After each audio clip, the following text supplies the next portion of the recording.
ఇప్పుడు నేను మాట్లాడబోయే అంశము దేవుడు మహిమలు ఇవన్నీ జెన్యున్గా ఉండవు కదా. కొన్నిసార్లు చెడు వ్యక్తులు వీటిని ఉపయోగించి మనుషులను మోసం చేస్తారు. వాళ్ళని ఎలా కంట్రోల్ చేయాలి, సాధారణ మనుషులు ఈ చెడు వ్యక్తుల బారి నుండి మోసపోకుండా ఎలా ఉండాలంటే ఏం చేయాలనేది మాట్లాడతాను. అంటే చాలామంది ఏంటంటే ఇది ఇండివిజువల్ చాయిస్ కదా, దానిలోకి మనం ఎందుకు వెళ్ళడం, అది వాళ్ళ నమ్మకం లేకపోతే వాళ్ళ భక్తి లేకపోతే వాళ్ళ ఇష్టం అన్నట్లు వదిలేస్తారు.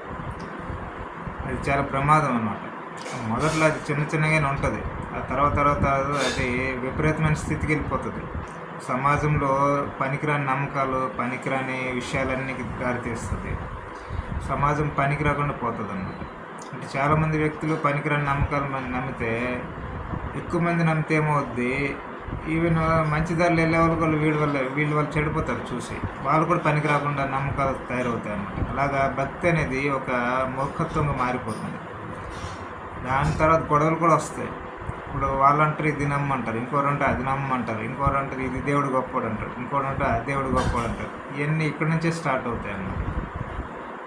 కోరికలు తీరుతాయి అంటారు, ఇంకోటి కోరికలు తీరవంటారు. అనవసరం గొడవలన్నీ స్టార్ట్ అవుతాయి. ప్లస్ మనిషి కూడా తన సామర్థ్యాన్ని సరిగ్గా ఉపయోగించుకోలేడు. ఎందుకంటే ఏదో గుడ్డిగా బాబాల మీద దేవుడిని నమ్మి గుడ్డిగా వెళ్ళి తను సామర్థ్యాన్ని సరిగ్గా ఉపయోగించకుండా పనికి రాకుండా తయారవుతాడు. దానివల్ల కుటుంబంలో కూడా గొడవలు వస్తాయి, భార్యాభర్తల మధ్య గొడవలు వస్తాయి, ఫ్యామిలీ మెంబర్స్ మధ్య గొడవలు వస్తాయి, తల్లిదండ్రుల పిల్లల మధ్య గొడవలు వస్తాయి. కేవలం ఈ ఇష్యూస్ వల్లే. సహజంగా చిన్న గొడవలు ఉంటాయి, అది వేరు, మాట్లాడుకుని పరిష్కరించుకుంటారు, అది వేరు. కానీ ఇది అనవసర ఇష్యూ వల్ల పెద్ద గొడవలు వస్తాయి అన్నమాట. ఎందుకంటే వీళ్ళకి ఎంత చెప్పినా వీళ్ళు ఏమంటారంటే బాబాని నమ్మను, బాబా చేస్తాడంటారు. వీళ్ళ ఇంట్లో వాళ్ళు అంటారు బాబాలకి వాళ్ళు ఎందుకు నమ్ముతున్నావు, అలాంటి నమ్మకం మంచిది కాదు, స్వామీజీలు ఎందుకు నమ్ముతున్నావు, దేవుడిని గుడ్డిగా ఎందుకు నమ్ముతున్నావు, నీ సరిగ్గా ఉండి అంటారు. వీడు నమ్మడు, వీడు ఒప్పుకోడు, ఈ గుడ్డిగా అదే నమ్ముతాడు అన్నమాట. దాని మధ్య మనస్పర్ధలు వస్తాయి, పనికిరానివన్నీ తయారవుతాయి అన్నమాట. అలాగే ఇవే జనాలు మెల్ల పెరిగిపోతే ఇది ఒక మతంలో కూడా తయారైపోతుంది. ఇప్పుడు వాళ్ళు వేరే మతంతో గొడవలు పడతారు అన్నమాట. ఈ బాబాయ్ దేవుడు గొప్పోడు, బాబానే ఒక దేవుడిగా చేసేస్తారు.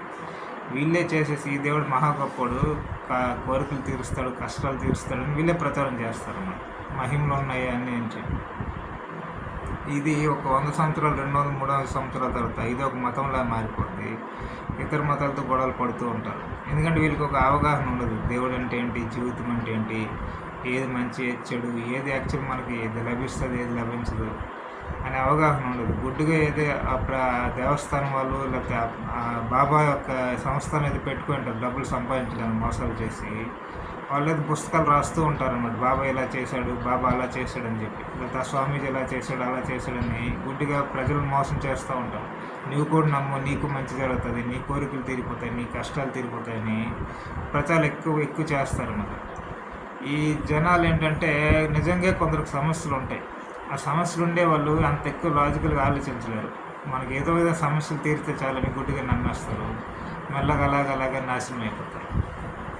ఈవెన్ వాళ్ళ కుటుంబ సభ్యులకి హెల్త్ బాగాలేకపోయినా గుడ్డిగా నమ్ముతారు. ఆ తర్వాత పిల్లలు చనిపోవచ్చు కూడా మంచి ట్రీట్మెంట్ ఇవ్వకపోతే. అంటే వాళ్ళ దగ్గర డబ్బులు లేకపోతే ట్రీట్మెంట్ ఇవ్వలేకపోతే చనిపోతే అది వేరు, డబ్బులు లేవు ఏం చేయలేము అనుకోవచ్చు. కానీ డబ్బులు ఉండి కూడా ట్రీట్మెంట్కి వెళ్ళకుండా బాబాలు స్వామీజీలని, అంటే ఏ మతమైనా అవని ఎవరైనా అవని ఎక్కడున్నా ఉన్నాయి, ఏదైనా అది చెడు దారిలో వెళ్తే ప్రమాదమే అన్నమాట. అందుకని చెప్పి చాలా జాగ్రత్తగా ఉండాలి. మరి ఎలా అంటే ఫస్ట్ ఏం చేయాలంటే చాలా గైడ్లైన్స్ గవర్నమెంట్ తయారు చేయాలి. ఎందుకంటే ప్రజలు అవేర్నెస్ ఇవ్వలేరు, ఎంతవరకు ఇస్తారు, ప్రతి ఒక్కరి దగ్గరికి వెళ్ళి చెప్పలేరు కదా, అలా అది సాధ్యం కూడా కాదు. లేకపోతే వాళ్ళు విపరీతమైన స్థితిలో నమ్మకం ఏర్పడిపోతే వాళ్ళు ఎంత చెప్పినా వినరు కూడా. ఎవరైనా వచ్చి మంచోడు ఏదైనా ఇలాంటి గుడ్డిగా నమ్మకన్నా వాళ్ళు వినరు, వాళ్ళ బలహీనతలో గుడ్డిగా నమ్మేస్తారు అన్నమాట. సో వాళ్ళని బయటికి తీసుకురావడం చాలా కష్టం. అది గవర్నమెంట్ గైడ్లైన్స్ విధిస్తే అది ఫాలో అవడం ఈజీ, వీళ్ళని కంట్రోల్ చేయడం ఈజీ అన్నమాట. గవర్నమెంట్ ప్రాపర్ గైడ్లైన్స్ విధించాలి. రాజ్యాంగం కూడా అవసరమైతే రాసుకోవాలి. ఏంటి, దేవుడి పేరు మీద ఎవరైనా మోసం చేస్తే వాళ్ళకి మరణశిక్ష విధించడం జరుగుతుంది, లేకపోతే ఎవరైనా బాబాల పేరు మీద మోసం చేస్తే వాళ్ళు మరణశిక్ష విధించడం జరుగుతుంది. నిజంగానే మనశిక్ష వేసేయాలి, వాళ్ళు వేస్తేనే భయపడతారు. ఎవడో ఒక బాబా ఉన్నాడు, నాకు దండం పెట్టి నీ కోరికలను తీరుతాయి, లేకపోతే నేను నన్ను మొక్కుకో కోరికలను తీరుతాయి, నేను చెప్పినట్లు దేవుడిని ఎవరో నమ్ము నీ కోరికలను తీరిపోతాయి అంటే, నెక్స్ట్ రోజు పోలీసులు గన్లన్నీ రెడీ చేసుకుని బుల్లెట్లు పెట్టుకుని ఒక 10 మంది 20 మంది వెళ్ళాలి అక్కడికి. బాగా పేదవాడిని తీసుకెళ్ళాలి. ఇతను నీ దగ్గర ఒక 2-3 రోజులు ఉంచుతాం, మేము కూడా ఉంటాం. ఇతను కొన్ని కోరికలు తీరుతాడు. ఇతనికి కాలు బాగాలేదు, కాలు బాగా అవ్వాలి, కన్ను సరిగ్గా కనిపించట్లేదు, సరిగ్గా బాగా అవ్వాలి. ఈ 2-3 డేస్ నీకు టైం ఇస్తాను, ఇది నువ్వు బాగా చేస్తే పర్లేదు, లేకపోతే నేను చంపేస్తాను అని కండిషన్ పెట్టాలి. మోస్ట్లీ చేయలేరు ఎవరు, నాకు తెలిసి 99% 100% ఎవరు చేయలేరు. ఇవన్నీ మోసం చేయడానికి అంతే. సో అతను ఫెయిల్ అవుతాడు, అతను షూట్ చేసి పారేయాలి అట్లే. ఆ బాబా ఉంటాడో లేదా స్వామీజీ ఉంటాడో ఎవరో ఒకరు. ఇలాంటివి జరిగాయంటే ఇంకొకడు ఇప్పుడు ఇలాంటివి అనమాట, భయపడిపోతాడు. అంటే పోలీసులను ముందే లోడ్ చేసుకుని వెళ్ళాలి గన్నులన్నీ. ఇది గవర్నమెంట్ అఫీషియల్గానే చేయాలి, ఇదేది ఎవడో చేయాల్సిన అవసరం లేదు, అఫీషియల్గానే చేయాలన్నమాట. 2-3 డేస్ టైం ఇవ్వాలి. వాడికి కళ్ళు కనిపించి కూడా బాగా చేయాలి. లేకపోతే వాడు బాగా పేదవాడైతే సరే భోజనం చేయట్లేదు, వాడిని నువ్వు దేవుడు వచ్చి భోజనం ఇచ్చేటట్టు చేయాలి. లేకపోతే నువ్వే ప్రతిరోజు వీడికి భోజనం పెట్టాలి జీవితాంతం. ఇంకా భారతదేశంలో అన్న పేదవాళ్ళందరికీ నీవే భోజనం పెట్టాలి. అంటే భక్తుల దాని వివరాలు తీసుకు కాదు, సృష్టించి గాలిని సృష్టించి నీవే భోజనం ఇచ్చేయాలి, బట్టలు ఇచ్చేయాలి, ఇల్లు ఇచ్చేయాలి, అన్నీ చేయాలి. వాడు చేయకపోతే వాడిని షూట్ చేసి పారేయాలి. ఇట్లా చేస్తే ఏంటంటే భయపడతారు అన్నమాట, ఇంకెవడు మోసం చేయాలనుకోరు. అదేంటి ఇంత వైలెన్స్ అవసరం అంటే, ఇది వైలెన్స్తోనే సాధ్యం, నాన్ వైలెన్స్తో సాధ్యం కాదు. ఇలాంటి భయం లేకపోతే మనిషి ఇష్టమైన ప్రవర్తిస్తాడు, మోసాలు దిగిపోతాడు, మోసాలు చేస్తాడు, ప్రజల నమ్మకాన్ని తమ స్వార్థం కింద వాడుకుంటారు అన్నమాట. అందుకే ఎవరైనా నేను దేవుడిని లేకపోతే కొన్ని సంస్థానాలు పెట్టుంటారు, ఈ బాబాను నమ్మండి మీ కోరికలన్నీ తీరుతాయంటే ఆ సంస్థానం దగ్గరికి వెళ్ళి, ఓకే నీకు 2 రోజులు టైం ఇస్తున్నాం, భారతదేశం చాలామంది పేదలు వీధుల్లో తిరుగుతున్నాం, వాళ్ళందరికీ ఫుడ్ పెట్టాలి అంటే ఫుడ్ దేవుడు మీ బాబాయ్ ఇచ్చేయాలన్నమాట. ఈ 2 రోజులు నువ్వు చేయలేకపోతే మీ సంస్థలో ఉన్న అందరినీ చంపేస్తాం అని ఫుల్ గిన్నెలు అన్ని ముందే లోడ్ చేసి పెట్టుకుని వెళ్ళాలన్నమాట. పోలీసులు అక్కడే ఉండాలి, 20 మందో 50 మందో, మొత్తం ఆ సంస్థల చుట్టూ కంట్రోల్ చేశారు పోలీసు వ్యవస్థ అన్నమాట. ఆ పేదవాళ్ళని ఒక 100 మందిని 50 మందిని 200 మంది కూడా తీసుకెళ్ళాలి. అవి వెయిట్ చేస్తూ ఉండాలి, ఆ బాబా వచ్చి నిజంగా ఫుడ్ ఇస్తారా లేదా. ఖచ్చితంగా ఇవ్వడు. అప్పుడు ఆ సంస్థలో ఉన్న వాళ్ళందరినీ షూట్ చేసి చంపేయాలన్నమాట పోలీసుని తీసుకెళ్ళి. ఎక్కడ కనిపిస్తే అక్కడ వాళ్ళు పారిపోవడానికి ట్రై చేయొచ్చు, బట్ పారిపోలేరు, ఎందుకంటే మొత్తం కంట్రోల్ చేస్తుంటారు కాబట్టి పోలీసులు. వాళ్ళు షూట్ చేసి పడేయాలి. అక్కడ ఎంతమంది ఉండొచ్చు ఆ వ్యవస్థలో, ఆ సంస్థానంలో 10 మంది ఉండొచ్చు, 20 మంది ఉండొచ్చు, 50 మంది ఉండొచ్చు, 100 మంది ఉండొచ్చు, ఎవరినైనా అందరినీ షూట్ చేసి పడేయాలి. ఇలా జరిగితే ఇంకెప్పుడు ఎవరు అలా చేయరండి. దేవుడి పేరు మీద, భావాల పేరు మీద మనుషులు మోసం చేయాలనుకోరు. ఎందుకంటే వాళ్ళకి అర్థమైపోద్ది, పోలీసులు వచ్చి షూట్ చేసేస్తారని. పోలీసులు గుడ్డిగా షూట్ చేయరు, వాళ్ళకి టైం ఇస్తారు. నిజంగా నీకు 2-3 రోజులు టైం ఇస్తున్నా, నీకు ప్రూవ్ చేయి, నువ్వు ఏదేదో అంటున్నావు అది ప్రూవ్ చేయి. ప్రూవ్ చేస్తే ఓకే, మాకేం ప్రాబ్లం లేదు, ఫుడ్ దొరికితే మంచిదే కదా. ఎవడో బాబా వచ్చి ఫుడ్ ఇచ్చేస్తే అందరికి పేదరికం లేకుండా చేసేస్తే మంచిదే. లేదా ఎవరికైనా కాళ్ళు నొప్పి తగ్గించేస్తే మంచిదే, కళ్ళు కనిపించకపోతే చేసి కళ్ళు ఇచ్చేస్తే మంచిదే కదా. లేకపోతే ఎవడైనా అసలు ఏం చదివిన వాడిని తీసుకెళ్ళాలి, నీకు చదివి పాస్ అవుతాడు లేదా అని చెప్పాలి. బాబాని ప్రార్థిస్తే పాస్ అవుతాడంటే తర్వాత వెళ్ళి బాబాని ప్రార్థన చేసి వాడు ఎగ్జామ్ రాయాలి. వాడు కానీ ఫెయిల్ అయితే ఆ సంస్థలో వ్యక్తిని షూట్ చేసుకోలేదు. నేను చెప్పా వాడు పాస్ అవుతాడని, కానీ వాడు పాస్ అవ్వలేదు, బాబాని దాన్ని నమ్మి కూడా. సో నేను షూట్ చేసి చంపేస్తానని చంపాను అంతే. సో ఇలా చేస్తే ఇంకెప్పుడు ఎవరు పనికిరాని వాళ్ళు ఎవడు పెడతాడు బాబా అని, దేవుళ్ళని, ఇష్టం వచ్చినట్లని మన జనాలు మోసం చేయరన్నమాట. అలా చెయ్యాలి, అలా చేస్తేనే కంట్రోల్ వస్తుంది. ఇది హింస కింద రాదు, ఇది ఇలా చేస్తేనే మంచి సొసైటీ ఏర్పడుతుంది, మోసాలు జరగవు అన్నమాట. అలా కాకుండా జనాలు ఇష్టమని నమ్ముతారు, ఎలాగైతే మనకెందుకు కానీ ఇష్యూ వదిలేస్తే అవన్నీ చాప్ కింద నీరులాగా అలా పెరిగి పెరిగి పెరిగి పనికిరాని ఒక వ్యవస్థ తయారవుతుంది, సమాజం తయారవుతుంది. వీళ్ళని చూసి వేరే వాళ్ళు కూడా చెడిపోతారు. సో అందుకని చెప్పి వీళ్ళు మొదట్లోనే తుంచేయాలన్నమాట. మొదట్లోనే విపరీతంగా కంట్రోల్ చేయాలి, అంటే షూట్ చేసి పారేయాలి, చంపేయాలి అంతే. మరణశిక్షలు వేయాలి, వేస్తేనే కంట్రోల్ అవుతారు. లేకపోతే సామాన్య జనాలు దోచుకుంటారు. అంటే కొందరు సామాన్య జనం కూడా పిచ్చి పెట్టినట్లు ఎక్కువ నమ్మకాలతో ఉంటారు. వాళ్ళకి ఏంటి ఇలా చేస్తామంటే కూడా కోపం వచ్చేస్తుంది. మీరెవరు వాళ్ళని చంపడానికి, మేము నమ్ముతున్నాం అంటారు. వాళ్ళని కూడా చంపేయాలన్నమాట, వాళ్ళని కూడా షూట్ చేసి పారేయాలి. అలాంటి భక్తులను కూడా, మూర్ఖపు భక్తులు ఉండకూడదు, వాళ్ళని కూడా పోలీసులు షూట్ చేసి పారేయాలి. ఇవన్నీ రాజ్యాంగం రాసుకోవాలి. పనికిరాని బాబాలు, పనికిరాని ఏదైనా చెప్పి జనాలు మోసం చేస్తే వాళ్ళని షూట్ చేసి పోలీసులు చంపాలి. భక్తులు ఎవరైనా మూర్ఖం భక్తుల్లాగా ప్రవర్తిస్తే వాళ్ళని కూడా షూట్ చేసి చంపాలి అని రాజ్యాంగం రాసుకొని నిజంగానే చంపేయాలి. భక్తులు కూడా ఉండకూడదు, గుడ్డిగా నమ్మే భక్తులు కూడా ఉండకూడదు. ఇలాంటి ఇలాంటి వాళ్ళు మోసం చేయడానికి చాలామంది వస్తారు. బాబాలని, స్వామీజీలని, దేవుళ్ళని ఇష్టమైన వాళ్ళు వస్తారు. సో అన్ని చాలా ప్రమాదకరం పరిస్థితులు వస్తాయి సమాజంలో అన్నమాట. కొందరు బాబాలు బతికుండకపోవచ్చు, ఎప్పుడో చచ్చిపోయి ఉండొచ్చు, వాళ్ళ పేరు మీద సంస్థానం పెడతారనమాట. వాడు ఎప్పుడో చచ్చిపోయాడు, వాడి పేరు మీద పెట్టినా వాడు ఏదైనా మీ కోరికలను తీర్చేస్తాడు, చాలా పవర్ఫుల్ అని పెడతారు. ఇప్పుడు ఆ బాబాలు లేడు కాబట్టి వాడిని చంపలేము, కానీ ఈ సంస్థ ఎవరు పెట్టినారో వాళ్ళని చంపేయాలి నిజంగా అవి తీరకపోతే కోరికలు. ఒక 1000 మందిని పేదవాళ్ళని తీసుకురావాలి. మేము ఎక్కడే ఉంటాం పోలీసులము, 3 పూటలు ఫుడ్ దొరకాలి, మీ బాబా పెడతాడో చూస్తాము. మీరు తయారు చేసే ఒకటి మీ బాబా వచ్చి ఇవ్వాలి వీళ్ళందరూ ఫుడ్ అని వెయిట్ చేయాలి. వాడు ఎలాగ రాడు, ఆ బాబా వాడు వేస్ట్ క్యాండిడేట్ ఉంటాడు. వీళ్ళు ఏంటంటే బాగా ప్రచారాలు చేసి డబ్బులు దబ్బడానికి అలా చేస్తారన్నమాట. అంతే. అమాయకుల కోరికలు ఉన్నాయని చెప్పి, వాళ్ళకి కష్టాలు ఉన్నాయని చెప్పి ఇవన్నీ చూపించి డబ్బులు దొబ్బుతారు అంతే, అంతకని ఏం లేదు. సో బాబాయ్ ఎవడు రాడు, వాడు ఎప్పుడో చచ్చి ఉంటాడు 50 సంవత్సరాల క్రితం, 100 సంవత్సరాల క్రితం, 200 సంవత్సరాల క్రితం. వాడు ఎలాగ రాడు. ఈ సంస్థలోని వ్యక్తులందరినీ షూట్ చేసి పారేయాలన్నమాట. మీరు ఎందుకు మనుషుల్ని అనవసరంగా దోచుకుంటున్నారు? ఏదో బాబా మంచి చేస్తాడు, మీ కోరికలు తీస్తాడు, కష్టాలు తీరుతాడని మీరు ఎందుకు ప్రజలు మోసం చేస్తారని ఆ సంస్థలో అందరిని చంపేయాలి. ఆ బాబా చచ్చిపోయి ఉంటాడు కాబట్టి వాడిని అలాగే ఏం చేయలేము. ఇంకా 100-200 సంవత్సరాల క్రితం చచ్చిపోయి వాడు ఇంకేం చేస్తాడు.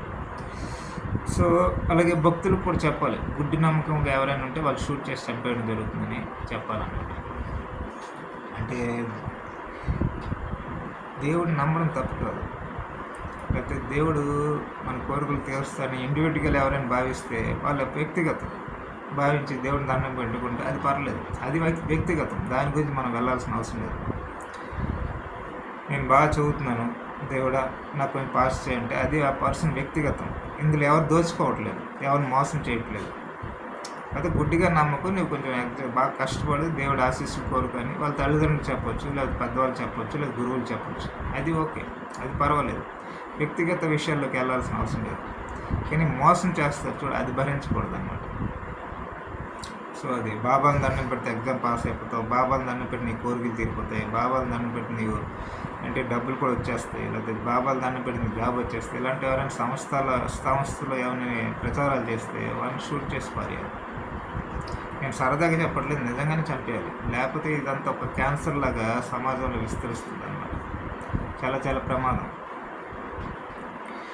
మొత్తం సొసైటీ అంతా ఒక నిర్వీర్యం అయిపోద్ది అనమాట.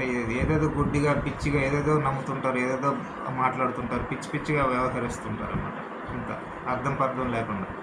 అందుకని మొదటి నుంచి స్ట్రిక్ట్గా ఉండాలి. గవర్నమెంటే చేయాలి, ఇవి ప్రజలు చేయలేరు.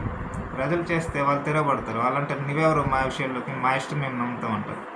అది గవర్నమెంట్ పోలీసులతో వెళ్తే వాళ్ళకి అనరు, వాళ్ళకి అర్థమైపోద్ది వీళ్ళు షూట్ చేసి చంపేస్తారని. పిచ్చి మాట్లాడరు అనమాట. నీవెవరు అని పిచ్చిగా ఎగరరు అనమాట, వాదించరు. ఎందుకంటే షూట్ చేసి పారేస్తారు, అర్థమైపోతుంది.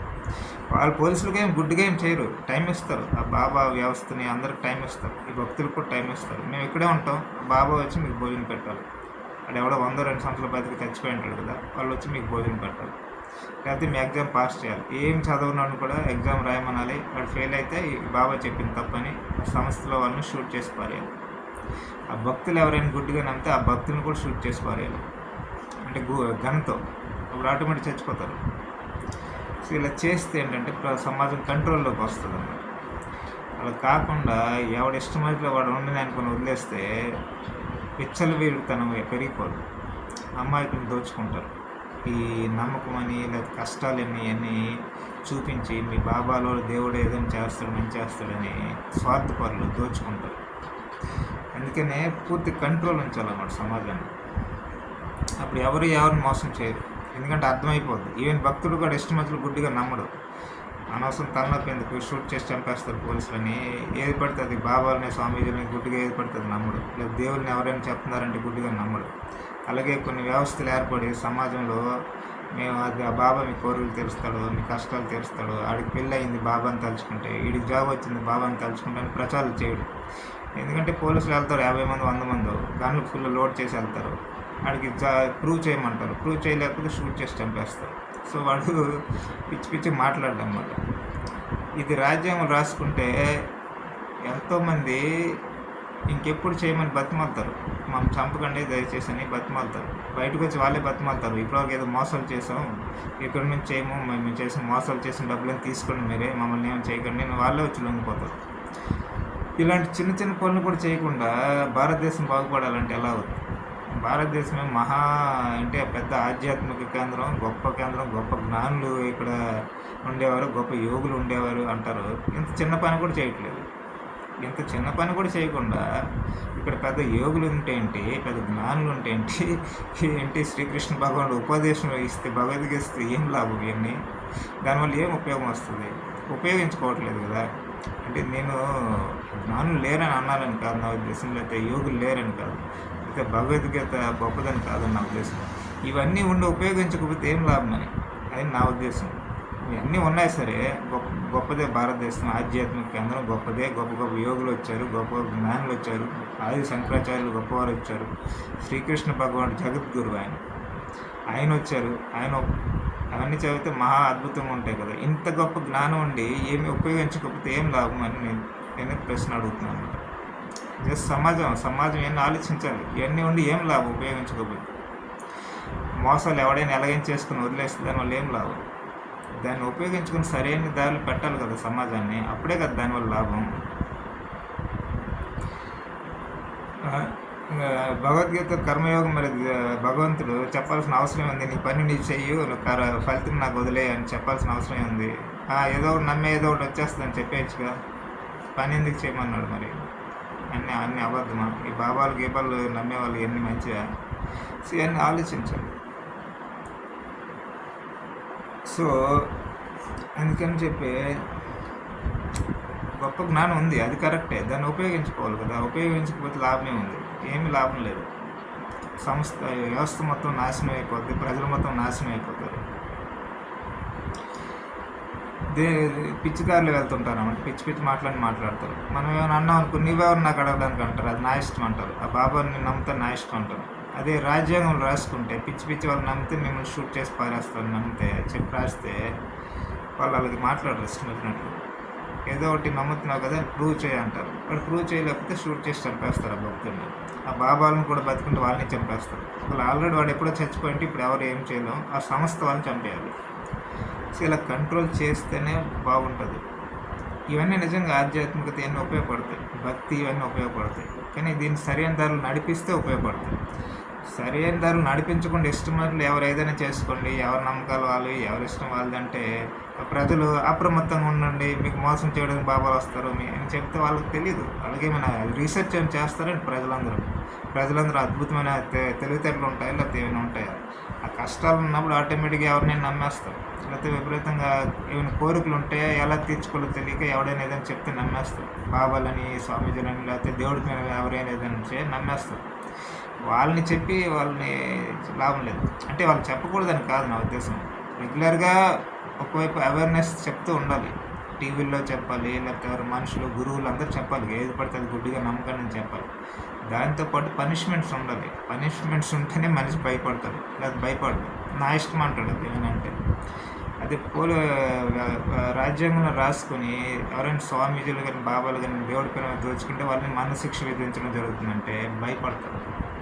ఎవరైనా ఎప్పుడో బాబా చచ్చిపోయినాడు, వాడి పేరు మీద ఇప్పుడు సమస్యలు ఏర్పడి సమాజాన్ని కోరికలు తీరుతాయి, కష్టాలు తీరుతాయి, ఇవి పోతాయి, బాబాలు నమ్మండి అని ప్రచారం చేస్తే వాళ్ళు ప్రూవ్ చేసుకోవాలి. ప్రూవ్ చేసుకోకపోతే ఆ సంస్థలలో వాళ్ళందరినీ చంపేయడం జరుగుతుంది అని రాజ్యాంగం రాసుకోవాలి. అలా చేస్తేనే ఆ బాబాలకి ఎవరు భయపడతారు, ఆ సంస్థ వాళ్ళు భయపడతారు. ఇంకెప్పుడు అలాంటివి చేయరు.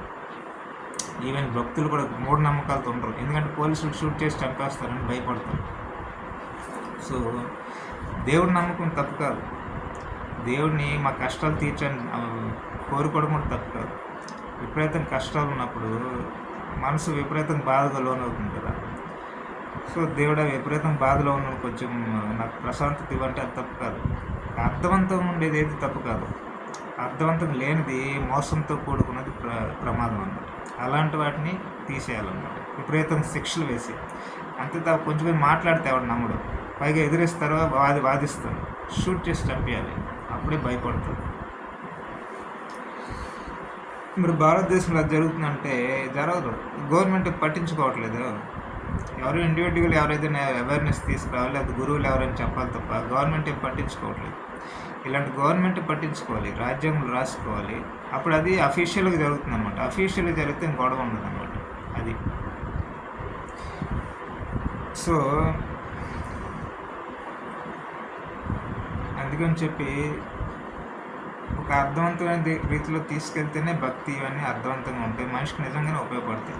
చాలా కష్టాలు ఉండేవాడు కూడా ప్రశాంతత పొందుతాడు. దేవుడిని దండం పెట్టుకుని, దేవుడికి తన కష్టాలు చెప్పుకుని, దేవుడు తీరుస్తాడో లేదు తర్వాత విషయం, కానీ చెప్పుకోవచ్చు, అది పర్వాలేదు. కానీ గుడ్డి నమ్మకాలు ఉండవు అన్నమాట. లేకపోతే చదవకుండా పాస్ అయిపోమని అలాంటి గుడ్డి నమ్మకాలు ఉండవు. లేకపోతే ఏదో మంచి జాబ్ వచ్చేయాలని ఏదో గిబాలు గుళ్ళకి వెళ్ళడం, ఎవరు ఏదైనా చెప్తే నమ్మడం, వాళ్ళకి ఫీజులు ఇవ్వడం, డబ్బులు ఇవ్వడం, ఇలాంటివన్నీ చేయరు అన్నమాట. ఎందుకంటే రాజ్యాంగం ప్రకారం వీళ్ళు షూట్ చేసి చంపేస్తారని తెలుస్తుంది. సో అలాంటివి నమ్మరు ఎవరు. సో ఇలాంటివన్నీ చేస్తేనే భారతదేశం నిజంగా ఆధ్యాత్మికతగా గొప్పది అని దానికి ఒక మీనింగ్ఫుల్గా ఉంటుంది అన్నమాట. లేకపోతే జోక్గా కనిపిస్తుంది, ఎవడైనా నవ్వుతాడు అన్నమాట. ఒకవైపు గొప్పది అని జ్ఞానులు ఉన్న గొప్ప దేశం అని ఇంకోవైపు జోక్స్ అన్నీ జరుగుతూ ఉంటాయి సొసైటీలో, కామెడీ అంత జరిగినట్లు మోసాలు అన్నీ జరుగుతూ ఉంటే వీళ్ళు మాట్లాడిన దానికి దీనికి ఏమైనా అర్థం ఉందని అందరు నవ్వుతారు. మాట్లాడేదానికి దానికి తగ్గట్టు సమాజం ఉండాలి కదా, రూల్స్ పెట్టాలి కదా, అప్పుడే దానికి మ్యాచ్ అవుతుంది, లేకపోతే మ్యాచ్ అవ్వదు. సో గవర్నమెంట్ ఇవన్నీ పట్టించుకోవాలి, అఫీషియల్గా చేయాలి, ఇవన్నీ రూల్స్ రాసుకోవాలి బుక్లో. పోలీసులు గన్ లోడ్ చేసుకుని వెళ్ళాలి ఆ సంస్థ దగ్గరికి. నీకు ప్రూవ్ చేస్తే గ్రేట్, అది మాకేం ఇబ్బంది లేదు అది నమ్మడానికి. ప్రూవ్ చేయకపోతే నేను షూట్ చేసి చంపేస్తామని చెప్పాలి. సో ఇలా జస్ట్ ఒకసారి రూల్ పెట్టండి, ఎన్ని సంస్థలు బయటకు వస్తాయి, బోగస్ సంస్థలు. మేము ప్రూవ్ చేయలేమో, దయచేసి మమ్మల్ని చంపకండి, ఇప్పుడు మోసం చేసిన డబ్బులను మీకు ఇచ్చేస్తామని చాలా సంస్థలు వస్తాయి భారతదేశంలో. చాలామంది భక్తులు గుడ్డిగా ఏదో నమ్మేస్తాం, ఇక్కడి నుంచి నమ్మము, దయచేసి మాకు వదిలేయండి అని నాకు బయటకు వస్తారు, బాధించరు. బాబాలని, స్వామీజీలని, గుడ్డిగా దేవుళ్ళని ఇష్టమైనట్లు నమ్మరు. దేవుడి మీద భక్తి ఉంచవచ్చు, అది వేరు, అది డిఫరెంట్ థింగ్, అది ఆధ్యాత్మికత, అది డిఫరెంట్ థింగ్. ఇండివిజువల్ అది నమ్మకం, అది దానిలో ఏం ప్రాబ్లం లేదు, అది ఎవరైనా ఫాలో అవ్వచ్చు. రోజు దేవుడు కష్టాలు చెప్పుకున్నా ప్రాబ్లం లేదు, దేవుడు నాకు మంచి చేస్తాడని చెప్పినా పర్వాలేదు, దేవుడు నా వెన్నంటే ఉంటాడు, నేను చాలా కష్టపడతాను అని మంచి పని చేస్తాను, మంచి దారిలో వెళ్తాను, అలా చేస్తే దేవుడు నాకు బాగా బ్లెస్సింగ్స్ ఇస్తాడని నేను నమ్ముతున్నానంటే అదేం తప్పలేదు, అది ఒక అర్థవంతంగా ఉంది, ఇందులో మోసం ఏం లేదు కదా. అలా కావాలని బాబాలని గేబాలని వీళ్ళనే దేవుడిని చేసేసి దేవుడు గొప్పవాడు, దేవుడు లాంటివాడు అని చెప్పేసి నీ కోరికలు కష్టాలు తీరుస్తాడంటే ప్రూవ్ చేయమని చెప్పాలి. చేయకపోతే బాబా బతుకుంటే బతుకున్నవాడిని షూట్ చేసి చంపేయాలి, లేకపోతే 100 సంవత్సరాలు 200 సంవత్సరాల క్రితమే చచ్చిపోయింటే వాడిని ఎలాగో చంపలేము కాబట్టి ఆ సంస్థ వారిని షూట్ చేసి చంపేయాలి. అలా చేస్తే రూల్స్ పెడితేనే భయపడతారు, అన్ని అర్థవంతంగా ఉంటుంది అన్నమాట. అంటే ఇది ఒక మతమా రెండో మతం అని కాదు, ప్రపంచంలో ఏ మతమైనా ఎక్కడున్నా ఎలాగున్నా ఇలా కంట్రోల్ చేస్తేనే అర్థవంతంగా వెళ్తుంది. లేకపోతే చాలామంది మోసాలు చేసేస్తారు అన్నమాట. ఇది పాసిబులే, చేయాలనుకుంటే పెద్ద కష్టమేం కాదు. ఇప్పుడు పోలీసులు ఎంతోమంది ఉన్నారు, గన్నులు ఉన్నాయి, పవర్ ఉంది, అన్నీ ఉంది, కానీ ఉపయోగించుకోవట్లేదు. మంచి గురువులు ఉంటారు, వాళ్ళకి ఎలాగా ఇలాంటివన్నీ అర్థవంతంగా ఎలా పెట్టాలంటే వాళ్ళు వచ్చి సలహాలు చెప్తారు. మోసం చేయకుండా ఎలా కంట్రోల్ చేయాలంటే రూల్స్ అండ్ రెగ్యులేషన్స్ వాళ్ళే తయారు చేసి ఇవ్వగలరు. అన్నీ ఉంటాయి కానీ ఉపయోగించుకోరు అన్నమాట, అదే ప్రాబ్లం. సో నేను ఎవరైనా నా వీడియో చూసిన ఎవరికైనా మీకు నిజంగా తోస్తే గవర్నమెంట్కి వెళ్ళి చెప్పండి. అంటే అందరికీ యాక్సెసిబుల్ ఉంటారు కదా, ప్రైమ్ మినిస్టర్లు, చీఫ్ మినిస్టర్లు. నేనే చీఫ్ మినిస్టర్ డైరెక్ట్ చెప్పలేను కదా. సో ఈ గురువులు కానీ వీళ్ళందరూ కూడా వీళ్ళు చెప్పాలి, చీఫ్ మినిస్టర్కి, గవర్నమెంట్ ప్రైమ్ మినిస్టర్కి, మంత్రులకి, మంచి వాళ్ళకి చెప్పాలి, పనికిరాని వాళ్ళకి చెప్పకూడదు. మంచి వాళ్ళకి చెప్తే వాళ్ళకు రూల్స్ అండ్ రెగ్యులేషన్స్ గవర్నమెంట్ అఫీషియల్గా పెడతారు, రాజ్యాంగంలోనే పెట్టుకుంటారు, అది పాటిస్తారు అన్నమాట. అప్పుడు ఏం గొడవ ఉండదు, అన్నీ సెట్ అయిపోతాయి కరెక్ట్గా.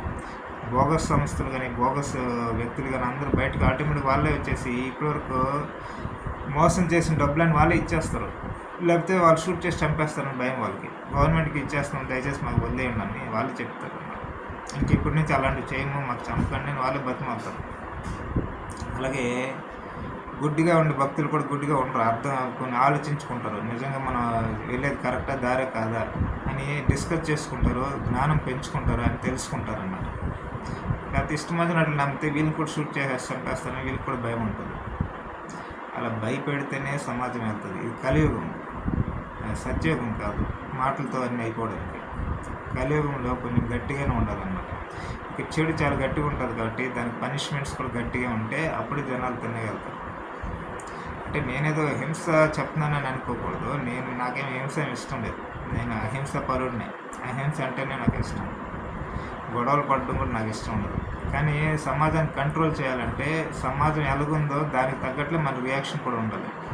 అప్పుడే అది కరెక్ట్ అవుద్ది. సమాజం సాత్వికంగా ఉంటే మామూలు మాటలతో చెప్తే అయిపోద్ది అనమాట. ఎవరైనా గొడవలు పడాల్సిన అవసరం లేదు, పోలీసులు వెళ్ళి కొట్టాల్సిన అవసరం లేదు. మామూలు మాటలతో చెప్తే చాలు. కానీ మూర్ఖంగా వ్యవస్థలు తయారైపోయి, మూర్ఖ భక్తులు తయారైపోయి వాళ్ళని దోచుకోవడానికి కొందరు స్వార్థ పనులు వచ్చేసి దేవుడిని ఉపయోగించుకొని, లేకపోతే మతాలను ఉపయోగించుకొని, లేకపోతే బాబాలను ఉపయోగించుకొని, స్వామీజీలని ఇంక ఏదైనా ఉపయోగించుకొని నాశనం చేస్తుంటే గట్టి రియాక్షనే ఉండాలి అన్నమాట. మరణ శిక్షలు ఉండాలి. అప్పుడే వాళ్ళు భయపడతారు. సో దీన్ని తీసుకెళ్ళండి మెసేజ్ అందరూ ఒక హై లెవెల్కి తీసుకుని వెళ్ళాలి. అందరూ తెలుసుకుని వాళ్ళందరూ మాట్లాడాలి, సమాజంలో డిస్కస్ చేసుకోవాలి. అప్పుడే అది గవర్నమెంట్ వరకు వెళ్ళి అఫీషియల్గా రూల్గా తయారవుతుంది అన్నమాట. ఒకసారి రూల్ పెట్టి చూడండి, మీరే ఆశ్చర్యపోతారు. ఎంతమంది బోగస్తులు బయటకు వస్తారు. వాళ్ళు సంపాదించిన అక్రమాస్తులన్నీ ఇచ్చేస్తారు. ఎందుకంటే షూట్ చేసి చంపేస్తారని వాళ్ళు భయం వేస్తారు. నిజాయితీ పనులు ఏమన్నారు, పట్టించుకోరు. మీరు ఏమైనా ఎంక్వైరీ చేసుకుని మాకేం ప్రాబ్లం లేదంటారు. నిజంగా ఆధ్యాత్మిక గురువు మంచివాడైతే మీరు ఎన్నైనా ఎంక్వైరీ చేసుకుని నాకేం భయం, నేను మనిషిని మంచి దారి పెట్టడానికి నేను వెళ్తున్నాను. ఇలా మనుషులు భక్తులు ఎవరైనా కానుకలు ఇస్తే ఉంటాయి, సమాజానికి ఉపయోగపడతాయి. నెక్స్ట్ ఫ్రీగా భోజనం పెట్టడానికి ఉపయోగపడతాయి, లేకపోతే ఏదైనా ఎడ్యుకేషన్కి ఉపయోగపడతాయి, మంచి కోసం ఉపయోగపడతాయి. నాకు సంబంధం లేదని చెప్తాడు. మీరు ఎంక్వైరీ ఎన్నైనా చేసుకున్నాను భయపడు. ఎందుకంటే వాడు నిజాయితీ మంచి దారి వెళ్తున్నాను, వాడికి జ్ఞానం ఉంది. అతనికి జ్ఞానం ఉంది ఆ గురువుకి. సో అంత మంచి గురువులు మంచి వాళ్ళు ఎవరైనా ఉంటే వాళ్ళు భయపడరు. ఫ్రాడ్గా చేసే వాళ్ళు భయపడతారు. సో అది అన్నమాట. మంచి వాళ్ళు భయపడకుండా వాళ్ళు అలాగే కొనసాగిస్తారు. దేవుడి గురించి చెప్తారు, దేవుడు మీకు మంచి చేస్తాడని కూడా చెప్తారు, దేవుడు ఆశీస్సులు ఉంటాయని కూడా చెప్తారు. కానీ అర్థవంతంగా చెప్తారన్నమాట. ఇష్టమైనట్లు కాదు, దోచుకోవడానికి చెప్తారు, మోసం చేయాలని చెప్తారు, ఒక అవగాహనతో చెప్తారు దైవభక్తి ఏంటని. మనిషి మంచిదారులు ఎలా వెళ్ళి ఎలా దేవుడిని వేడుకోవాలని చెప్తారు, కష్టాలు ఉంటే ఎలా చెప్పుకోవాలని చెప్తారు. వీళ్ళందరూ వెనుక దోచుకోవాలి లేకపోతే ఇంకేమైనా ఫ్రాడ్ చేయాలని ఆలోచన ఉండదు. మనిషిని కొంత ప్రశాంతత ఎలా ఇవ్వగాలి, మంచిదారులు ఎలా తీసుకెళ్ళాలని అలాగే ఉంటుంది ఆలోచన. అలాంటి వాళ్ళు మంచిది అన్నమాట సమాజానికి. అలాంటి వాళ్ళని ఎంకరేజ్ చేయాలి. ఫ్రాడ్గా చేసే వాళ్ళని పనిష్మెంట్ సివియర్గా ఇవ్వాలి, మరణ శిక్షలు ఇవ్వాలన్నమాట. ఆ ఫ్రాడ్ చేసే వాళ్ళు భక్తులు నమ్ముతారు కదా మూర్ఖంగా, వాళ్ళకు కూడా మరణ శిక్షలు ఉండాలన్నమాట. అందరికీ మరణ శిక్షలు ఉండాలి, భక్తులకు కూడా ఉండాలి. అప్పుడే భయం ఏర్పడుతుంది అన్నమాట.